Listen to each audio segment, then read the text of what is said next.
las malas, por las malas. Ah, mirando panorámicamente en la historia de la religión y en la historia de Israel, no se conoce ni un solo caso a donde pasó algo por las malas. La religión universal abriga la idea de que Dios tiene dos tipos de guantes, un guante de seda y otro de hierro, porque así es que puede hacer un balance entre el bien y el mal. A Dios en ese caso se lo juzga como se juzga a los gobiernos terrenales. Que los gobiernos terrenales sí tienen todas esas opciones. Tienen un estilo de vida para la persona que se porta bien, entra y sale sin impedimento y vive su vida normal. Y tiene cárceles, persecución y muchos métodos para los que se portan mal. Policías, aún incluso paredones, pena de muerte en muchos lugares y por lo menos prisiones. Y en muchos lugares del Oriente azotes y torturas en muchos lugares. Y así se juzga a Dios. Dios no tiene ninguna, hay cosas de esas que él no tiene. Él no tiene, por ejemplo, represalia. Tiene un guante de seda y es todo lo que tiene. Juzgamos a Dios también como manejamos la crianza en el hogar. Y es que allí al hijo que se porta bien, pues tiene un trato de mucha aceptación y también hay métodos que hay que usar con el niño que no se somete y el hijo que no se somete, a donde hay algunas medidas que hay que tomar, algunas represalias buenas y algunos castigos para que él reaccione. Así jugamos a Dios. Ocurre que Dios no tiene esas mismas herramientas. Las herramientas que Dios tiene son solo el guante de seda. Supongamos que el niño malo en el hogar hay que usar medidas de presión con él. Pero ¿qué ocurre, por ejemplo, con algunas familias que ellas en algunos países tienen comida para darle a los niños pobres y a los niños que no tienen condiciones? Y es todo lo que hacen. Pero ellos no saben porque ellos no tienen, no asumen esa parte de los niños, porque no es un orfanatorio, el de represalia o castigarlo si hacen fechorías. Ellos solamente, el niño que quiere ir a comer le dan comida y el que no quiere no va. Y si hace maldades por allá, no está bajo su jurisdicción. Así es como Dios trabaja. Dios no tiene herramientas para enfrentar el mal. Y no usa el método del hogar, a donde hay que tomar medidas para el niño malcriado. Ni el del gobierno, que tiene policías y tiene cárceles. Dios es solamente como el que el bienhechor solo. No corre, no incursiona en la otra parte. Por lo tanto, la idea de la lección que dice por las malas apela a un decir común, cultural, que es por las buenas o por las malas. Con Dios no funciona así porque Dios tiene solo buenas y no tiene malas. Cuando la gente hace cosas malas, corre por ellos. Dios no está, no incursiona en esa parte.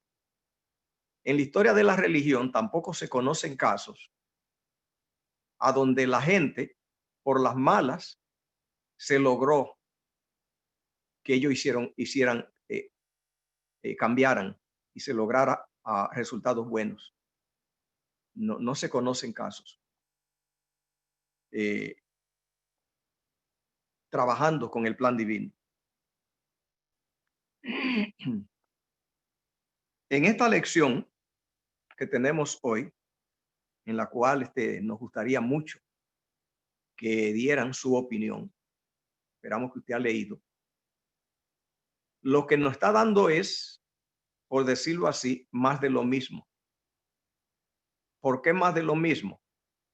Ocurre que desde la caída hasta el fin de la gracia, todo ese periodo, desde que Adán y Eva cayeron hasta que termine la gracia, algo que está en el futuro, allí va a haber una dinámica que solamente es repitiéndose la cosa. Digamos, por ejemplo, que Hollywood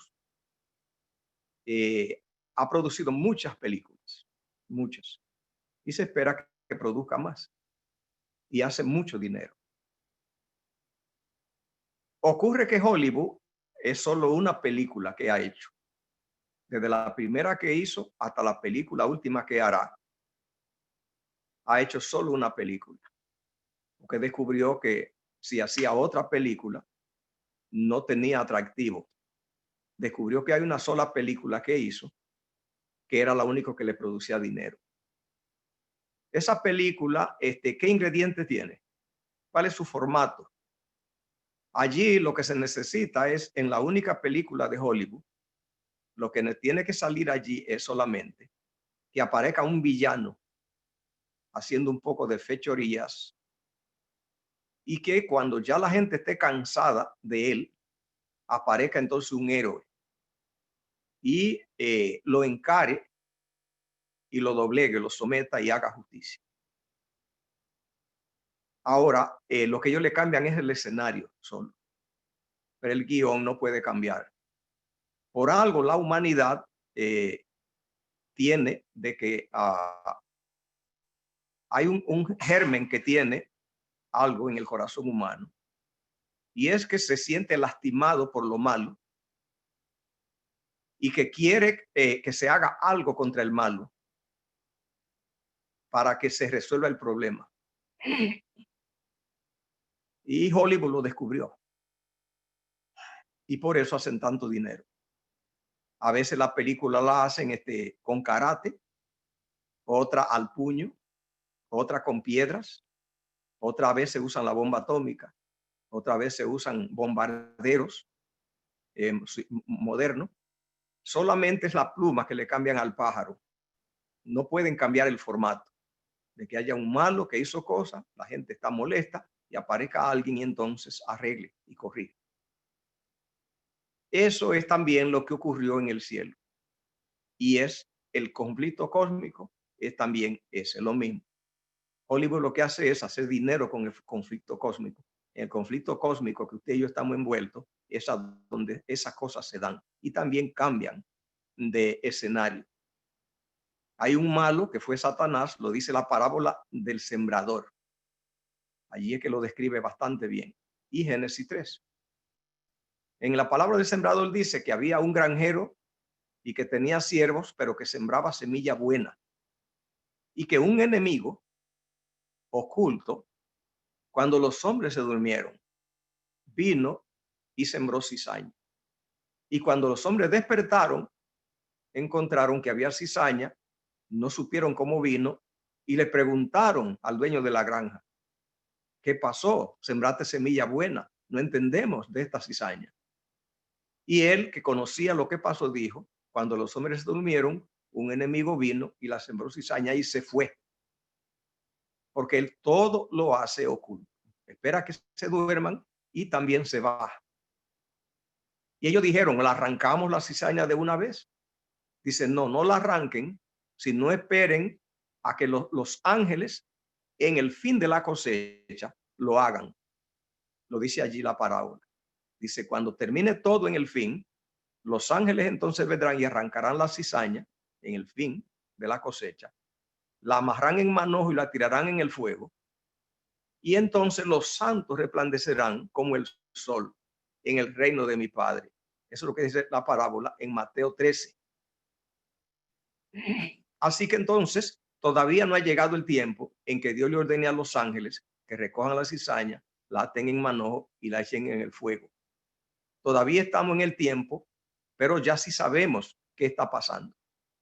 Ya sabemos que la cizaña, que la semilla que sembró, el padre de familia es buena, que los hombres que estaban allí eran buenos agricultores, pero que se durmieron y un enemigo, escuche, enemigo vino, enemigo.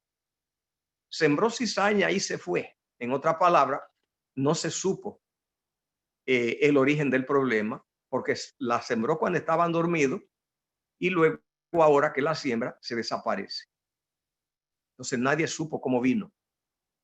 Ese es el problema del conflicto cósmico, que hay un mal que la gente no lo entiende, porque ni se sembró, no saben cuándo, y no saben cómo vino, y no conocen la naturaleza del mismo, y no saben bien explicarlo porque él espera que durmieran y además de eso se fue. Lo único que ya el padre de familia explicó, que es un enemigo y que tenemos cizañas en el camino. Así que solo la lección de escuela sabática de hoy, lo único que nos da otro guión, otro segmento de ese problema desde la caída hasta el cierre de la gracia.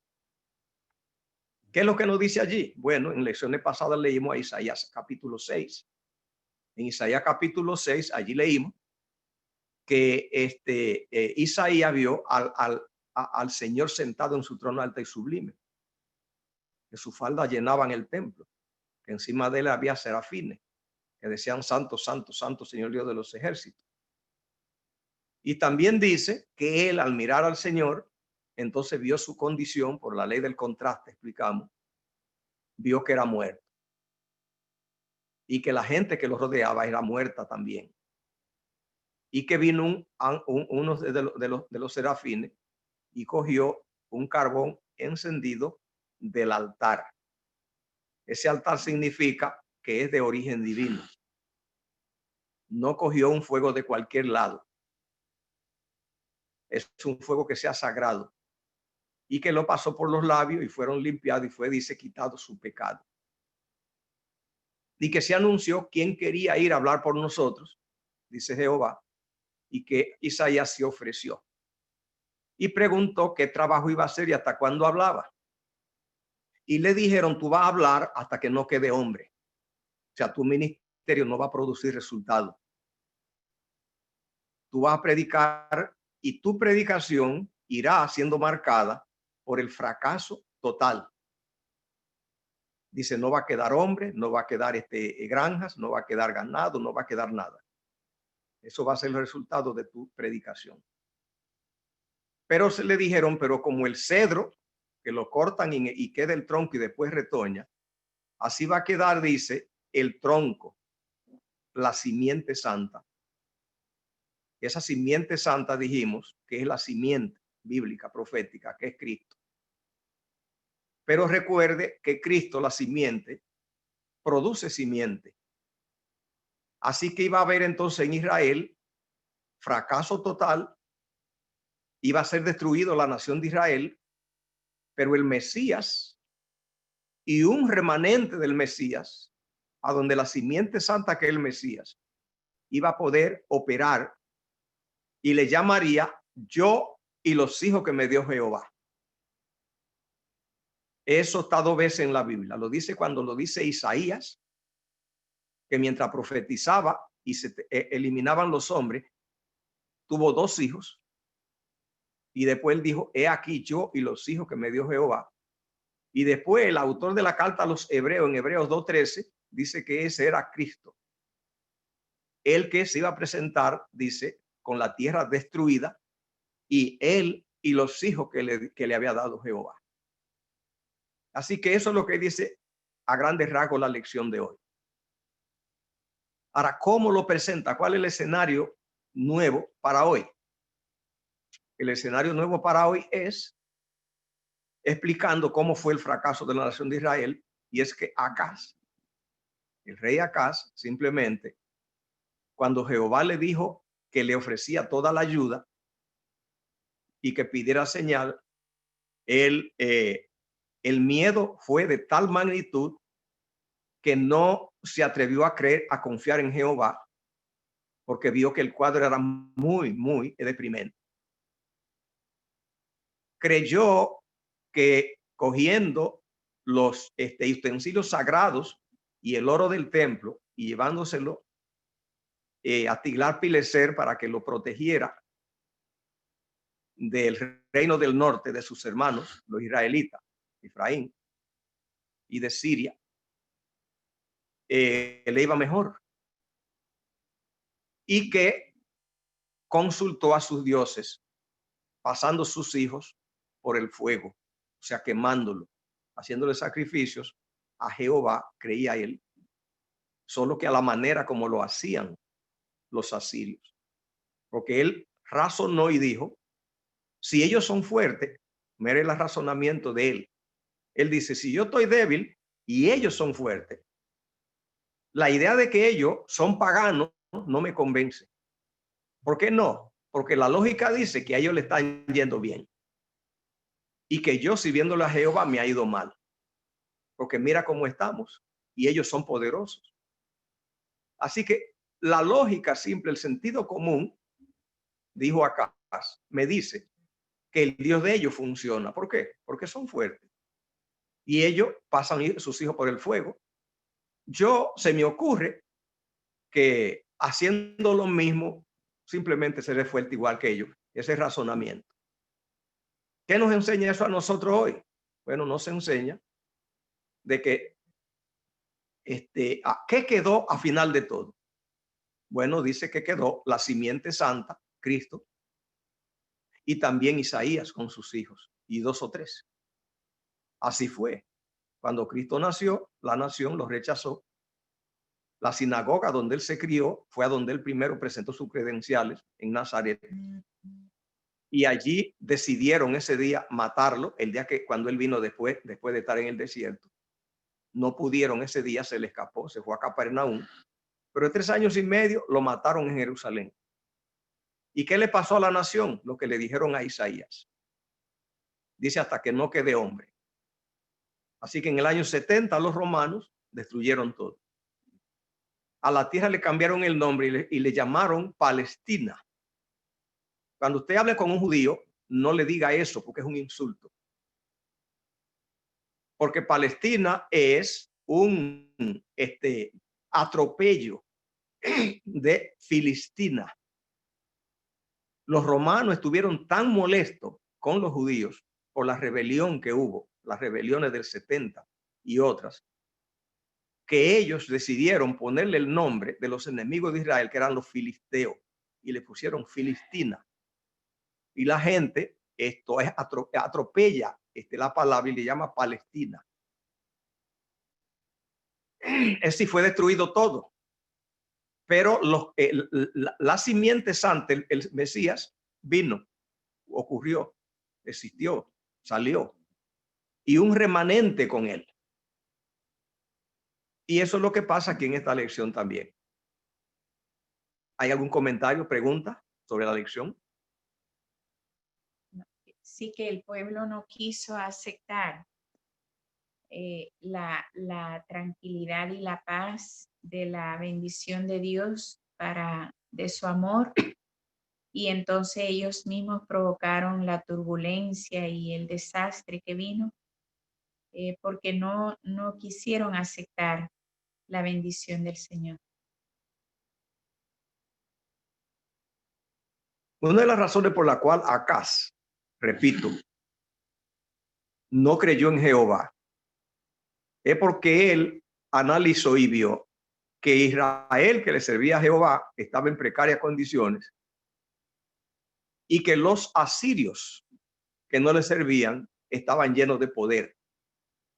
Y esa lógica lo empujó a él entender, según él pudo interpretar la situación, de que el Dios de los asirios era más fuerte.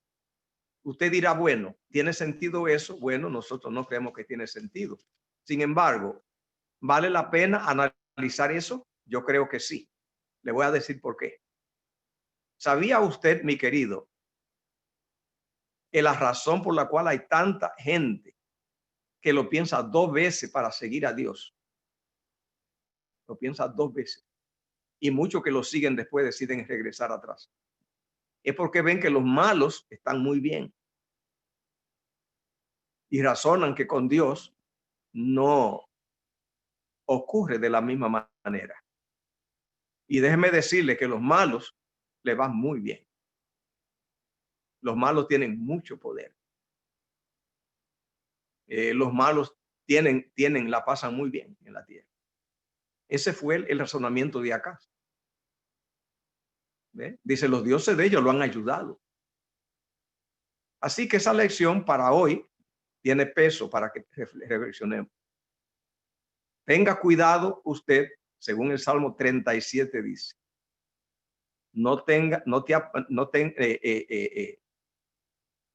dice allí el Salmo 37, no te impaciente a causa de los malignos. ¿Y qué más dice? Léeme el Salmo 37. Ni tenga envidia de lo que hacen iniquidad. Ni te impaciente con ellos, queriendo hacerle la guerra, ni tampoco los envidie. Salmo 37:1. ¿Por qué no? Allí dice, porque como la hierba serán pronto cortados, como la hierba verde se secarán. Tiene vigencia hoy, señores. Demasiado gente ve que le va precario con Dios y que los impíos están muy bien parados. Ese fue el razonamiento de Acaz. Él dijo, los dioses de ellos les ayudan. Jehová no nos ha ido tan bien con él. ¿Comentarios, preguntas, queridos? Sí, pastor. ¿Por qué es que eso pasa? Teniendo un Dios tan poderoso, ¿por qué es que no se ve tanto poder como se debiera en los cristianos? ¿Será acaso, me hace pensar, será porque los cristianos esperamos a que Dios haga todo? Gracias por esa pregunta. Esa pregunta es oro molido. Oro molido es esa pregunta en esta ocasión. ¿Por qué es que a la gente de Dios le va tan mal? Por ejemplo, Abel le fue mal. Caín vivió en abundancia. La Biblia habla de Caín, como sus hijos vivieron y que fueron grandes inventores, los hijos de Caín. Grandes inventores y vivieron bien, tuvieron muchas mujeres. Claro, en el diluvio se fueron todos. La iglesia apostólica le fue muy mal. Son varias las razones. Una de ellas es lo que tú mencionaste, Ceci. Esa es la primera razón, pero hay otras. Y es que los santos no se han servido con la cuchara más grande que Dios tiene, una grandota que Él tiene. Se sirven con cucharas divinas y son buenas, pero no siempre buscan la más grande. Ejemplo, Enoc se sirvió con la más grande, con la cuchara más grande. Elías se sirvió con la cuchara más grande. Pero la mayoría de los santos se sirve con cucharas pequeñas. Y eso es la causa del fracaso entre los santos. Jehová funciona hasta el punto de llevarse la gente de este mundo. Pero necesita que se busquen cucharas más grandes. Y entonces se ve que los malos no titubean con las cucharas grandes. Pero el santo se lo ve timorato con las cucharas divinas. Busca porciones a veces que no son las más grandes. Y eso hace que entonces no quedan bien parados en la tierra.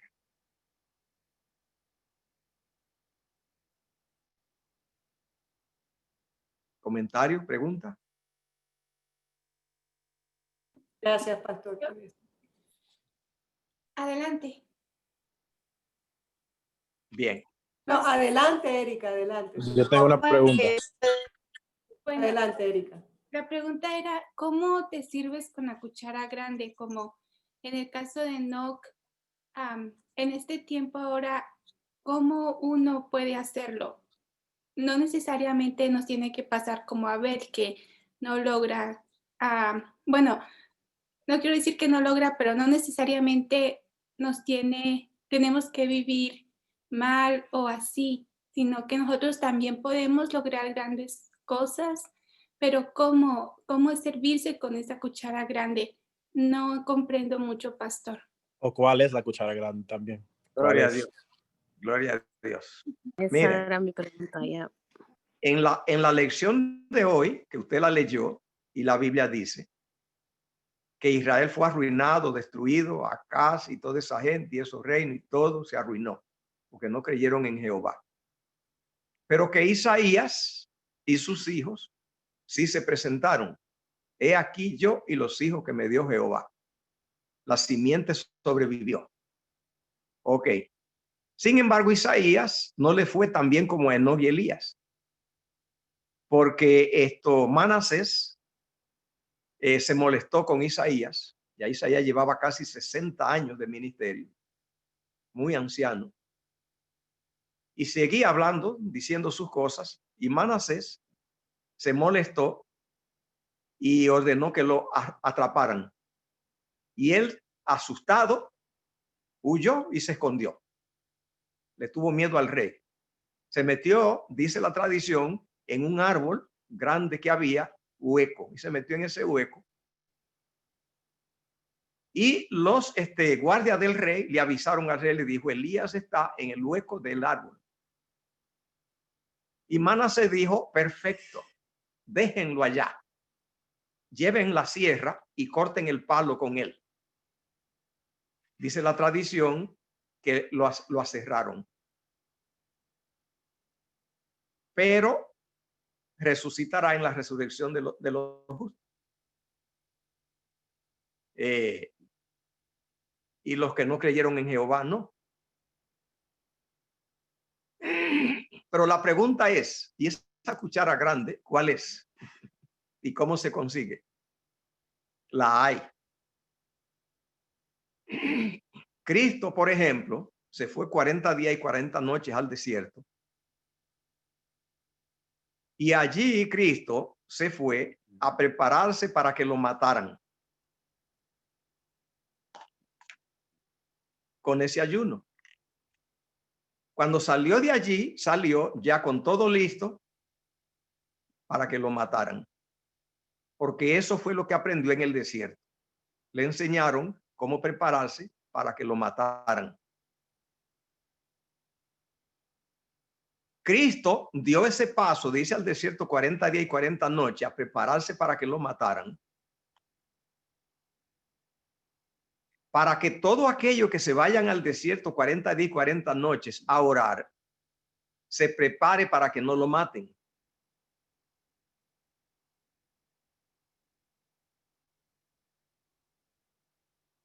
Fue a propósito que él se fue al desierto ese tiempo a prepararse para que lo mataran, a ver si conseguía que los que se fueran al desierto a orar no lo maten.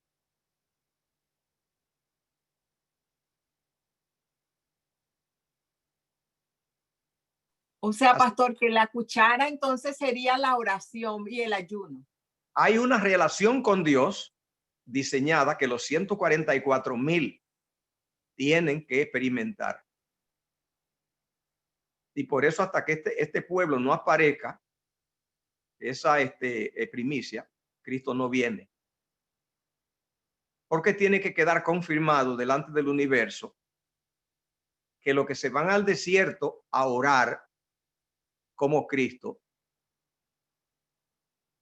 no deben morir.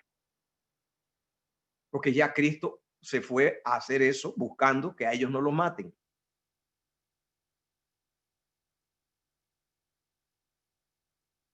Y la fórmula de Dios funciona.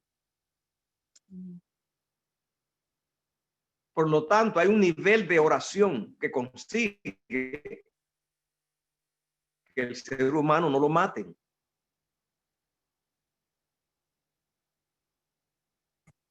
Como Moisés y Elías, pastor. Como Ah, Moisés y Elías, que pasaron sus 40 días con el Señor y pasaron vivos. Bueno, Moisés murió por una situación, pero después el Señor se lo llevó. bueno, pero murió. Pero por lo menos no lo mataron. Pero el plan de Dios era que no muriera. De hecho, voy ¿cómo se llama? A extender el concepto para que quede más claro. La razón por la cual Cristo se fue 40 días y 40 noches al desierto a ayunar para que lo mataran era buscando que el que orara y ayunara no solamente no lo mataran, sino que no muriera.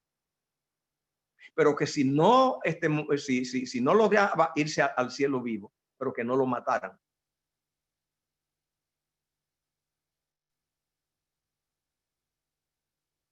Hay un nivel de compromiso con Dios que Juan, el teólogo, vivió. A Juan el teólogo simplemente,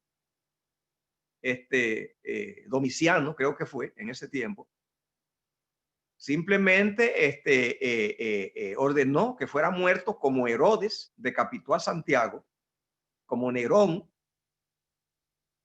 hizo decapitar a Pablo. También este emperador tomó la misma decisión con Juan. Pero dijo, pero no me lo maten decapitado, porque esa es una muerte la más misericordiosa que existe, la decapitación.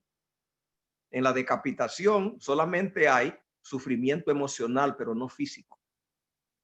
Y se le da a la gente que se la mata con todas las condiciones de la misericordia. Pastor, Este emperador dijo, a Juan no me lo maten así. La tradición dice pongan a hervir un caldero de aceite, pongan una polea encima y vayan bajando gradualmente en el aceite hirviendo. Estaba molesto con Juan y se lo hicieron.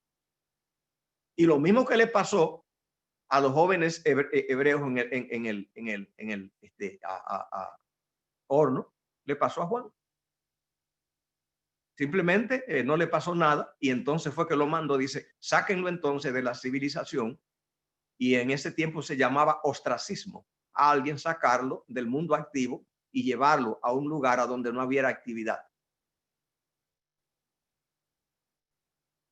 Y lo llevaron a una isla deshabitada, pequeña, que se pudiera vigilar, que no llegara nadie, porque no pudieron matarlo por su relación con Dios. Todas esas piezas están sobre la mesa.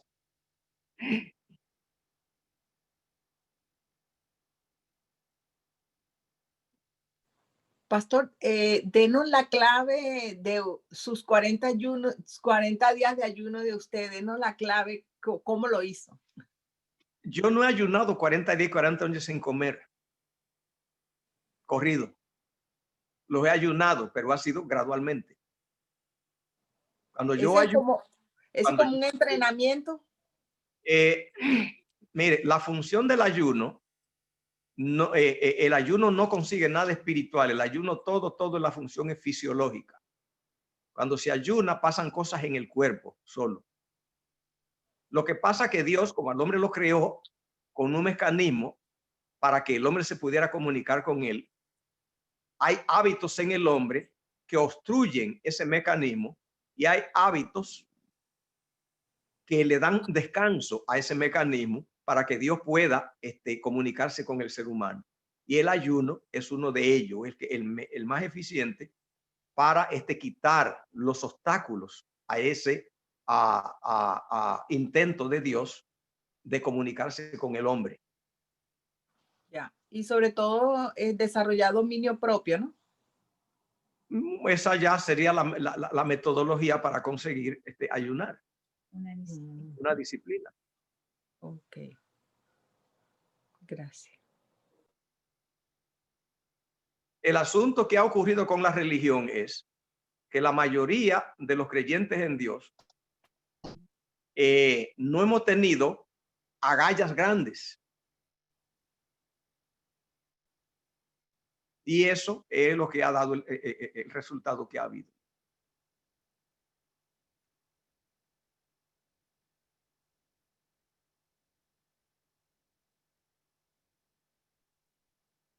Y la cuchara, perdón, Sí, no oigo casi. adelante. Casi no escucho, no oigo. No se escucha. Si gusta escribir su pregunta en el chat, la podemos leer porque no estamos recibiendo la señal de la voz. Inténtelo otra vez.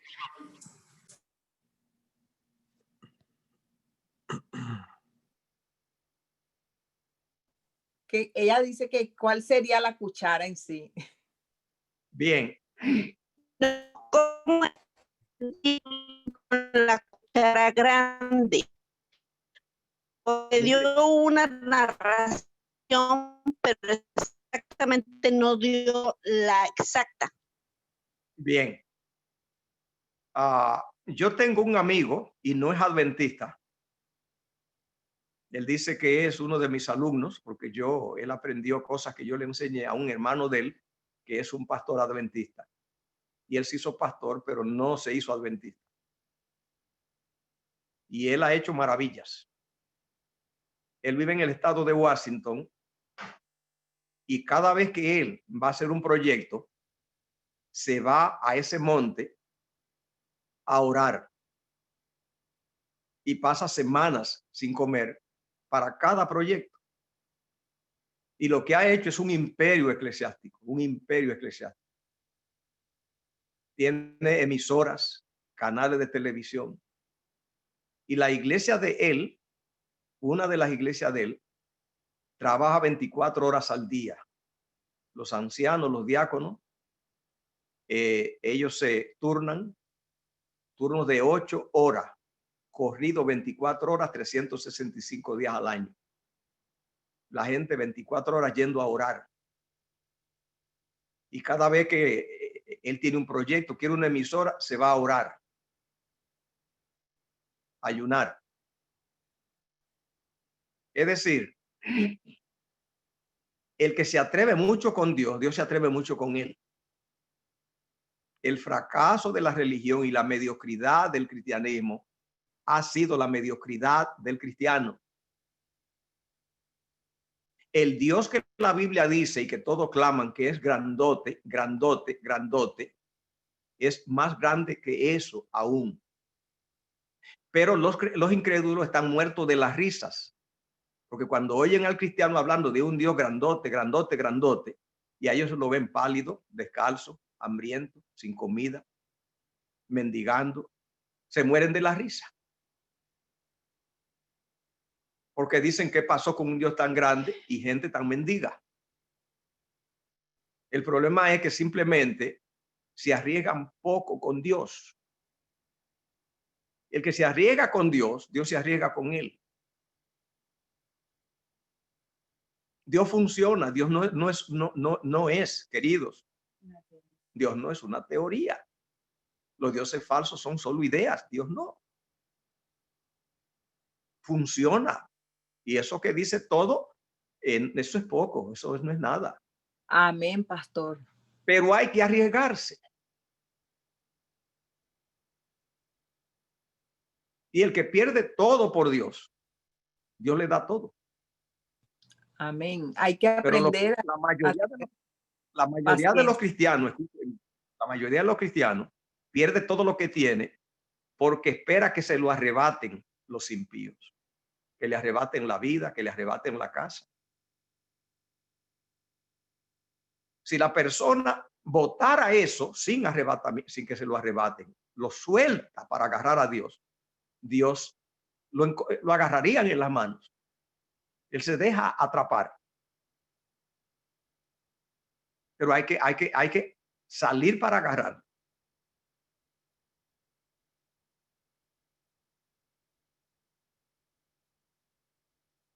Bien, hablando de la lección, mi querido, eso es lo que la lección dice.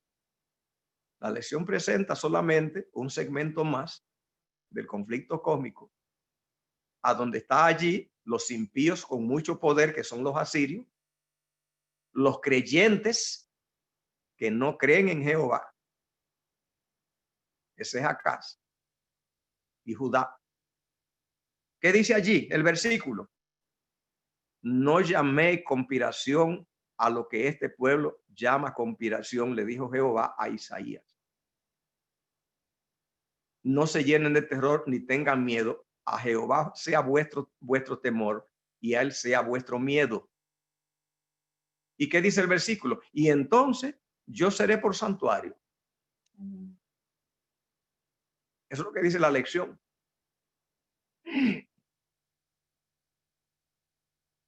¿Algún comentario más?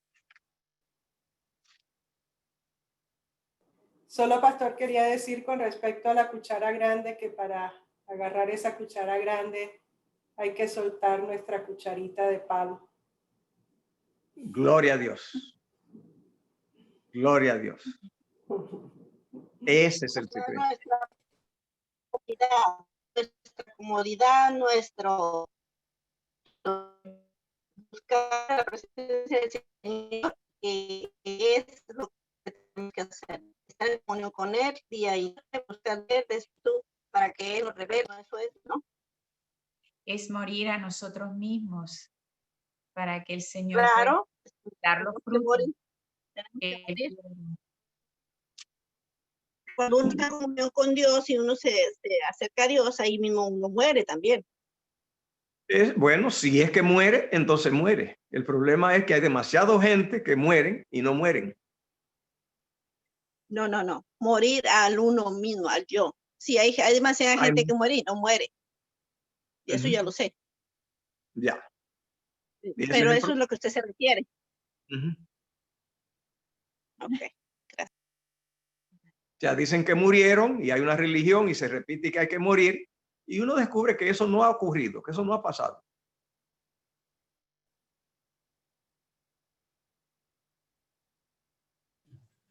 Eso nos lleva, pastor, a la cuchara falsa, porque al principio usted mencionaba que los impíos sí se han servido con la cuchara falsa, pero es la cuchara grande, pero es una cuchara falsa.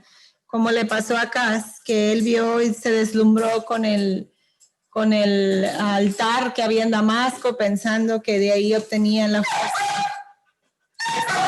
Sácalo, mija, por favor. De ahí obtenían la fuerza los que en realidad lo estaban venciendo a él, y se deslumbró y fue tras un espejismo donde él pensó que encontraría el éxito, pero desgraciadamente se destruyó. Y fue por un camino que ya los últimos días de la lección nos hablan, que empezó a adorar a espíritus de demonios, ¿verdad? A los muertos y a ídolos, y lo que lo llevaron por un camino de muerte en sí mismo. Pero la pregunta es por qué él se animó a adorar esos espíritus. ¿Cuál fue el argumento que lo llevó a eso? Que vio que los asirios que hacían eso le iba bien. Esa es la advertencia que queremos compartir en esta ocasión. Que tengamos cuidado con que se nos llenen los ojos con el mundo diciendo es que en el mundo le va muy bien a la gente. Que tengamos cuidado, porque esa tentación está activa todo el tiempo, va a estar hasta el fin. Entonces la pregunta fue, pero ¿cómo conseguimos que con Dios nos vaya bien? Y eso es lo que estamos diciendo. Hay una manera de irse con Dios que va bien. El bautismo, digo yo, tenemos que bautizarnos. Pero hay que atreverse. Ese bautismo, bueno, todos estamos bautizados. Necesita algo más. Es que hay un envolverse con Dios a donde Dios da la cara y funciona. El bautismo a diario, morir al yo. Amén, amén, amén. Lo que hay que evitar que se quede a nivel de teoría. Sí, en práctica, pues a la vivencia. yo voy a ser más atrevido. La Yo voy a ser oración. más atrevido. Escuche bien eso. Mire, la razón por la cual Cristo no viene y ha tardado es porque los cristianos descubrieron que el mundo está malo. Escuche, pero que se sobrevive haciendo un poco de esfuerzo.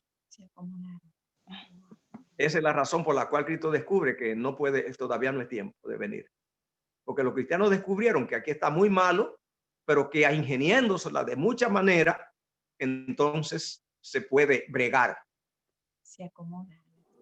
Cristo Así dice, no, es cuando ellos descubran que aquí no hay opción y corran, igual que Lot huyó de Sodoma, que vean el fuego, entonces Dios aparece. Pero mientras ellos descubran que buscando un poco de salida y arreglando un poco porque la cosa está difícil y buscando y luchando para acomodarse, a ver a sobrevivir porque está difícil.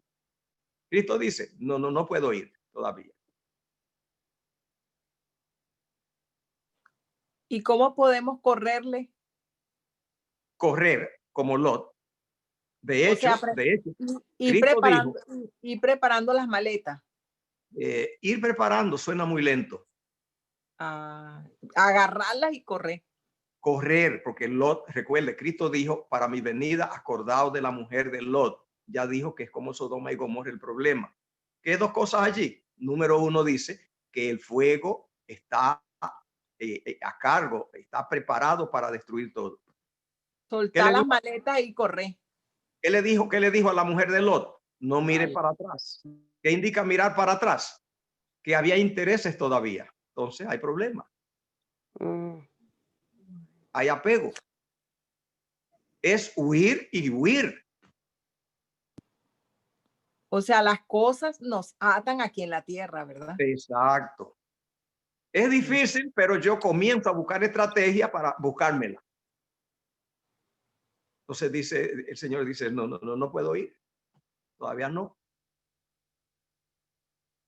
Si los cristianos dejaran todo y se reunieran en un lugar vacío, a clamar y a orar, a gritar y a ayunar hasta que Dios dé la cara, el cielo se abriría y esto se terminaría. Dios funciona, simplemente funciona.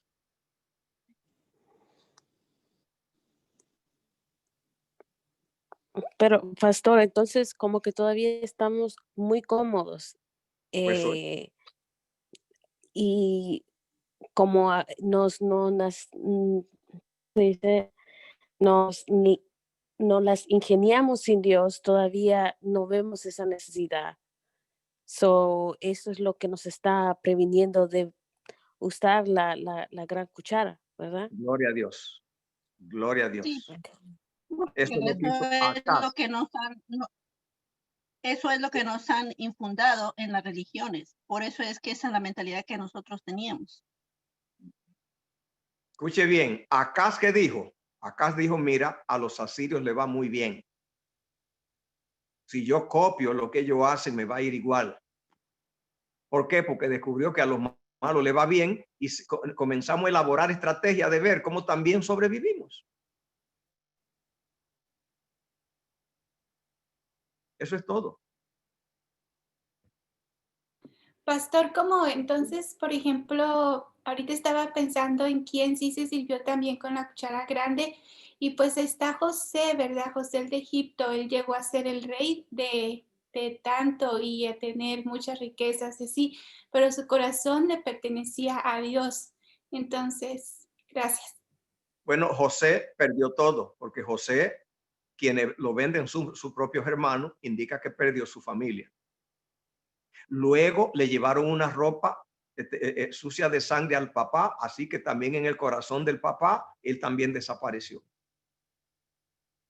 Y los que lo vendieron a él en Egipto eran primos de él. Además de los hermanos, los mercaderes eran primos de él. Eran descendientes de Abraham. O sea que él quedó abandonado.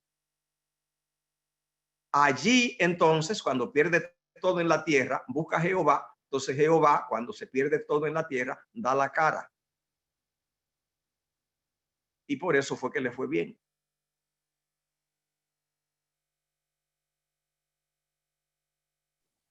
Entonces esa cuchara falsa, pastor, eso que perseguimos aquí, lo que persiguió a Acaz, lo que tenía José, todo eso es falso, es temporal y tenemos que poner la vista en lo verdadero, en lo que el Señor quiere que la pongamos, en lo que, en Él, no en las cosas de la tierra.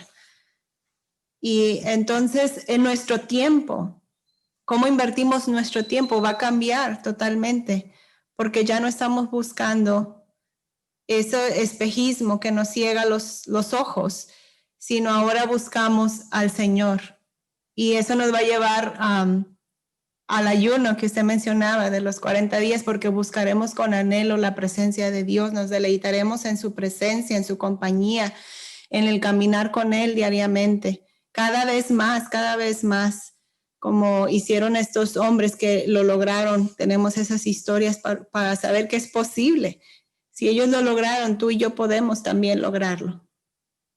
Y llegar a esa comunión con el Señor, donde ya, como Enoc, ¿verdad? No había ya otro camino para él más que el Señor lo llevara a la patria celestial.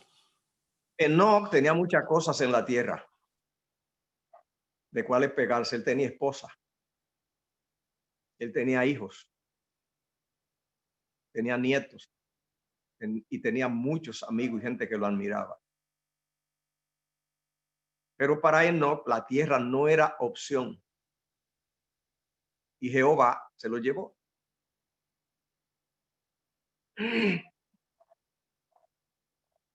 Quiero mencionar aquí en la lección lo que menciona el temor de Jehová.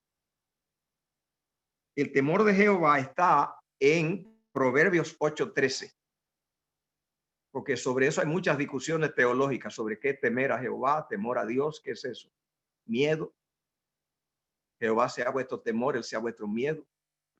¿Qué es eso de temor de Dios? Proverbios 8:13 dice, el temor de Jehová es aborrecer el mal.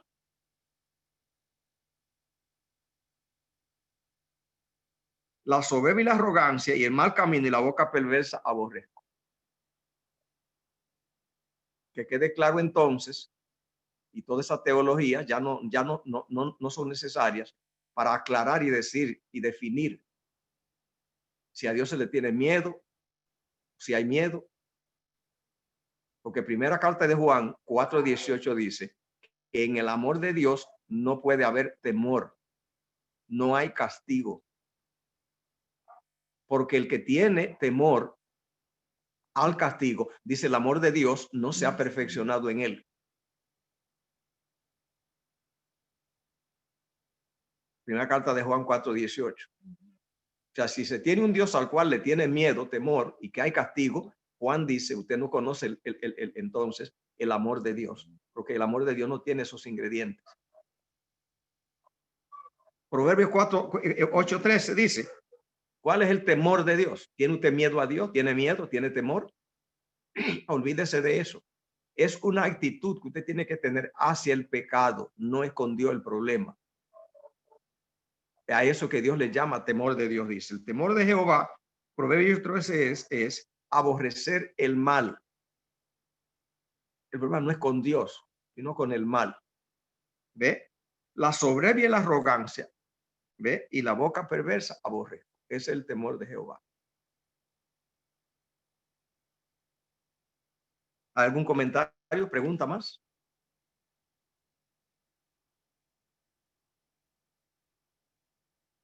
Bien. Sí, pastor. La lengua perversa, lo que usted leyó ahora mismo, ¿qué quiere decir eso? Eso es cuando la gente se ponen a pelear y a dar debate y decir cosas malas contra uno del otro. Hay que tener la ley de amor en la lengua, ¿no? Es una ley que tenemos que tener como cristianos. El apóstol Pablo dijo, ninguna palabra corrompida salga de vuestra boca,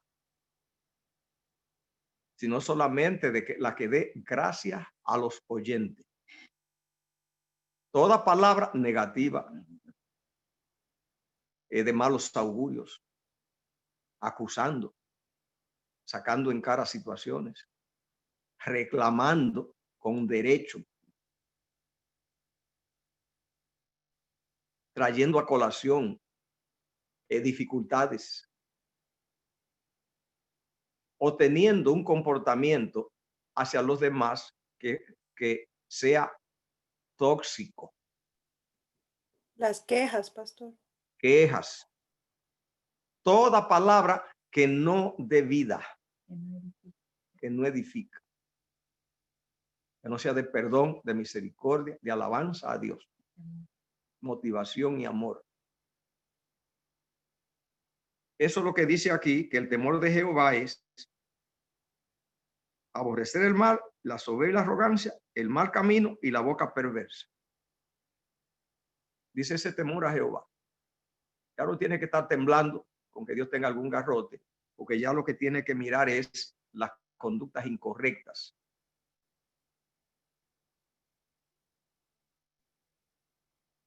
Bien.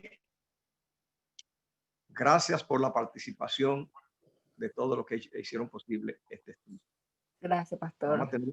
Vamos a orar, Padre. Grande es tu misericordia, Señor. Gracias, Señor, por todas las bendiciones que derramas sobre nosotros. La ponemos en tus manos. Bendice a la mansión y a toda persona que está conectada, haciendo posible esta dinámica de culto hoy en el nombre de Jesús. Amén. Amén. Amén. Amén.